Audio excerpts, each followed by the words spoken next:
Breaking news. Jubilee hills లో కాంగ్రెస్ గెలిచింది. నిజానికి ఇది ఘన విజయం.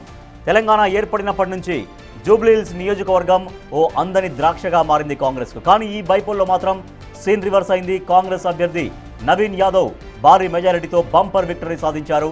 నిజానికి ఎగ్జిట్ పోల్స్ అన్ని కూడా గెలుపు కాంగ్రెస్ దే అని చెప్పాయి. బిగ్ టీవీ చేసిన సర్వేలో కూడా అదే రిజల్ట్ వచ్చింది. ఇప్పుడు మా అంచనాలని మించి మెజారిటీ ఇచ్చారు ప్రజలు.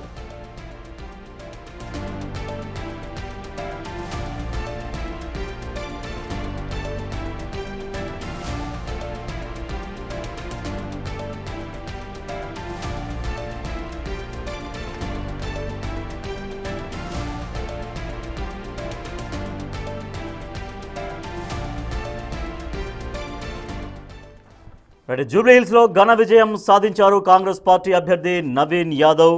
ఇక బీఆర్ఎస్ పార్టీ కూడా రియాక్ట్ అయింది. జూబ్లీ హిల్స్ ఎన్నికల ఫలితాలపైన కాసేపటి కింద బీఆర్ఎస్ వర్కింగ్ ప్రెసిడెంట్ కేటీఆర్ మాట్లాడారు. ఇది తమలో కొంత నిరుత్సాహం నింపుతున్నప్పటికీ కూడా నిరాశ పడాల్సిన పని లేదంటూ కార్యకర్తలకి కాస్త ఉత్సాహం నింపే ప్రయత్నం చేశారు. గెలుపు ఆశించాం, కానీ ఓటమిని విశ్లేషించుకుంటాం, ఓటమితో కుంగిపోమంటూ BRS party working president KTR react అయ్యారు. దీంట్లో బీజేపీ అభ్యర్థి లంకాల దీపక్ రెడ్డి ఇక్కడ డిపాజిట్ కోల్పోయినటువంటి పరిస్థితి. సో మరి జూబ్లీ హిల్స్ ఉప ఎన్నికలో ఇంత ఘన విజయం కాంగ్రెస్ పార్టీకి ఎట్లా సాధ్యమైంది? బీఆర్ఎస్ పార్టీ ఇంత కాంగ్రెస్ ప్రభుత్వం పైన వ్యతిరేకంగా ప్రచారం చేసినా కూడా బీఆర్ఎస్ పార్టీకి ఎందుకు కలిసి రాలేదు? సో ఈ అంశాలపైన మనతో మాట్లాడేందుకు బిగ్ టీవీ లైవ్లో డిబేట్లో జాయిన్ అవుతున్నారు మాజీ ఉప ముఖ్యమంత్రి, మాజీ ఎమ్మెల్యే డాక్టర్ తాటికొండ రాజయ్య గారు. రాజయ్య గారు నమస్తే. నమస్తే రాజేష్. రాజయ్య గారు, ఈ ఫలితాలు పూర్తిగా డిసప్పాయింట్ చేశాయా? ఎందుకంటే 2 సంవత్సరాలు కాంగ్రెస్ ప్రభుత్వానికి వ్యతిరేకంగా జరుగుతున్నాయి. రిఫరెండంగా భావించినటువంటి పరిస్థితుల్లో మీకు ఈ గెలుపు అనేది చాలా కీలకమైనటువంటి సమయం ఇవాళ ఈ గెలిస్తే కనుక. సో ఈ అవకాశాన్ని మిస్ అయినందుకు బాధపడుతున్నారా? ఇబ్బంది కనిపిస్తుందా? తప్పకుండా ఓడిపోయినప్పుడు ఎవరైనా బాధపడడం సహజమే. కానీ మా బాధ్యతను మరింత పెంచడం జరిగింది. కారణం ఏంటంటే ప్రతిపక్షంగా ప్రజలిచ్చిన తీర్పును గౌరవిస్తూ ప్రధాన ప్రతిపక్షంగా ఈరోజు కాంగ్రెస్ పార్టీకి ప్రత్యామ్నాయంగా ఓన్లీ టీఆర్ఎస్ పార్టీ అని చెప్పేసి ప్రజలు స్పష్టమైన తీర్పు ఇవ్వడం జరిగింది. సో ప్రజలకు వ్యతిరేకంగా ఈ ప్రభుత్వం నడుస్తుందని చెప్పేసి ఎప్పుడైతే జూబ్లీ హిల్స్ ఎన్నికలు వస్తాయని అనుకున్న సందర్భంలో నామినేషన్ వేసే ముందు వరకు కూడా దాదాపు 12-13% ఓట్లతోటి బీఆర్ఎస్ పార్టీ గెలుస్తుందని అనుకున్నప్పటి నుంచి మెల్లిమెల్లిగా మరి పోల్ మేనేజ్మెంట్ వరకు వచ్చే వరకు మరి మెల్లమెల్లగా గ్రాఫ్ పడిపోయిన సంగతి మనందరికీ తెలుసు. అంటే ఇది అధికార పార్టీకి ఉండే మామూలుగా ఏమంటారు, అధికార పార్టీకి ఉండే ఒక అవకాశం. ఎందుకంటే ఏ హామీ ఇవ్వాలన్నా కూడా అధికార పార్టీ మాత్రమే ఇస్తుంది. ఇచ్చిన హామీలు నెరవేర్చడానికి మాత్రమే ప్రతిపక్ష పార్టీగా కేసీఆర్ గారి నాయకత్వంలో కేటీఆర్ గారి ప్రతి ఉప ఎన్నిక అధికార పార్టీకే కలిసి వస్తుందని కూడా చెప్పలేము. ఉదాహరణకి బీఆర్ఎస్ అధికారంలో ఉన్నప్పుడు హుజూరాబాద్లో అనేక ప్రకటనలు చేశారు, అనేక పథకాలు కూడా ప్రకటించారు. బట్ అప్పుడు విజయం దక్కలేదు అధికార పార్టీ బీఆర్ఎస్ ఉన్నప్పటికీ కూడా. కానీ అట్లా చూసుకున్నప్పుడు మొత్తము 10 సంవత్సరాల బీఆర్ఎస్ ప్రభుత్వంలో దాదాపు 6-7 ఎలక్షన్లు వస్తే దాదాపు 5 ఎలక్షన్ల వరకు అధికార పార్టీలో ఉన్న ఆనాడు బీఆర్ఎస్ పార్టీనే గెలవడం జరిగింది. ఒక ప్రత్యేక పరిస్థితులలో మీరు అన్నట్టు హుజూరాబాద్కు సంబంధించిన ఈటల రాజేందర్ గారు గెలిచిండొచ్చు కాక, కానీ తప్పకుండా ఎక్కువ అవకాశం కానీ హంగులు కానీ ప్రభుత్వ ఆర్భాటం కానీ ప్రభుత్వ అధికారుల సహకారం కానీ తర్వాత హామీలు ఇచ్చే అవకాశం కానీ అధికార పార్టీకే ఉంటుంది. అది కాంగ్రెస్ కావచ్చు, టీఆర్ఎస్ కావచ్చు, ఇంకో దగ్గర బీజేపీ కావచ్చు. సో ఎక్కడైనా కూడా అక్కడ అదేమవుతుంది, ఇస్తామనే హామీలు ఇచ్చే అవకాశం ఉంటుంది. అదే జనరల్ ఎలక్షన్లు వచ్చే వరకు ప్రభుత్వాలే మారిపోతాయి కాబట్టి మొత్తము అప్పటి వరకు రెఫరెండం 5 సంవత్సరాలు రెఫరెండంగా చూసే పరిస్థితి ఉంటుంది.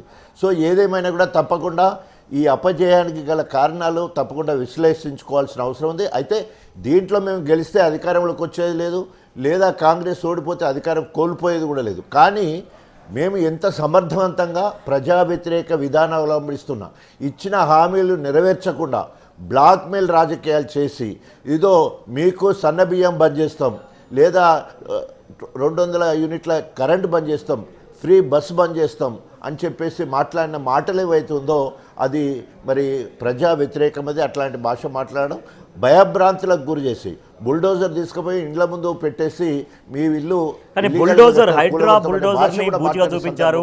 కేటీఆర్ గారు ఎక్కడ మాట్లాడినా కూడా ఇప్పుడు యూసఫ్ కూడా ఆ చౌరస్తాల్లో రోడ్ షోలో కావచ్చు, కార్నర్ మీటింగ్స్లో కావచ్చు, హైడ్రా బుల్డోజర్ వస్తుంది, కాంగ్రెస్ పార్టీని గెలిపిస్తే బుల్డోజర్ వచ్చి మీ ఇళ్ళని కూలగొడుతున్నట్టు చాలా చేశారు, ప్రచారం చేశారు. సరే, కొంతవరకు హైడ్రా గురించి కొంత మిక్స్డ్ ఒపీనియన్ ఇప్పటికి కూడా ఉన్నప్పటికీ కూడా మరి దాన్ని ఎవరు ప్రజలు అక్కడ విశ్వాసంలో తీసుకోలేకపోయారు. అదే కదా నేను ఇప్పుడు చెప్పేది కూడా అదే. హైడ్రా తీసుకొచ్చిన తర్వాత ఇప్పటివరకు కూలగొట్టిన ఇండ్లే కాకుండా ఇక ముందు కూలగొడతాము అని బెదిరించడం వల్ల కూడా ఆ రకంగా భయభ్రాంతులకు గురి చేయడం వల్ల మరి పాజిటివ్గా ఓటు పడ్డట్టు కూడా ఉన్నది. తప్పకుండా దీని అన్నిటి మీద విశ్లేషణ చేస్తాము.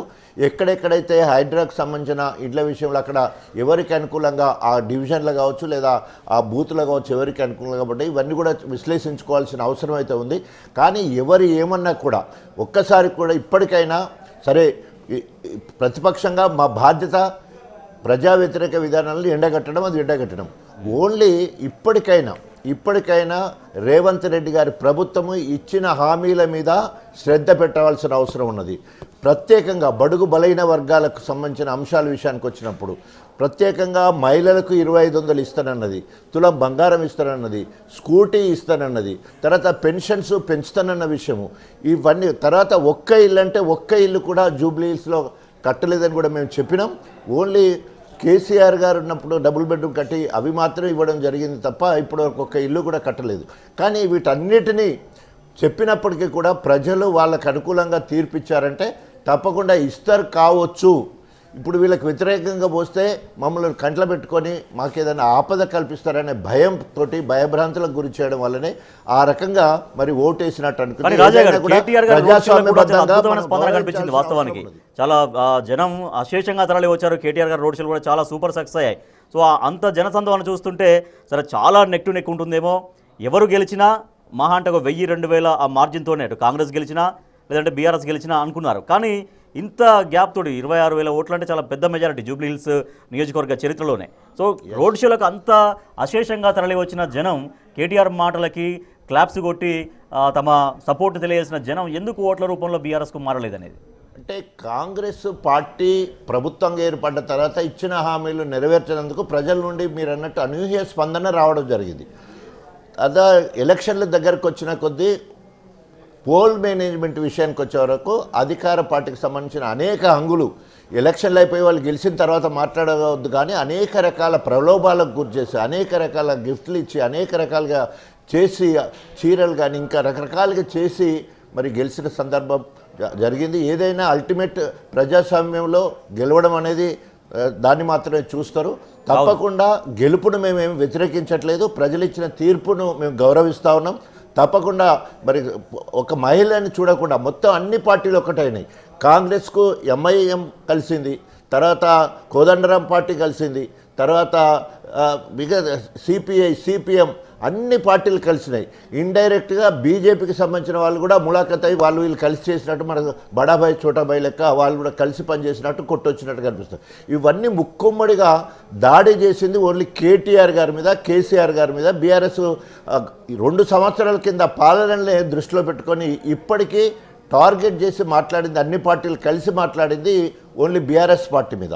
సో అంటే కేసీఆర్ గారు చేసిన అభివృద్ధి సంక్షేమాలు మరి ఆనవాళ్ళు లేకుండా చేయాలనే ఆలోచనతోటి అటు బీజేపీ కావచ్చు ఇటు కాంగ్రెస్ కావచ్చు మిగతా పార్టీలు అన్నీ కూడా మరి బీఆర్ఎస్ పార్టీని టార్గెట్ చేయడం జరిగింది. అయినా కూడా ప్రజలు ఈరోజు ఒక చక్కటి తీర్పు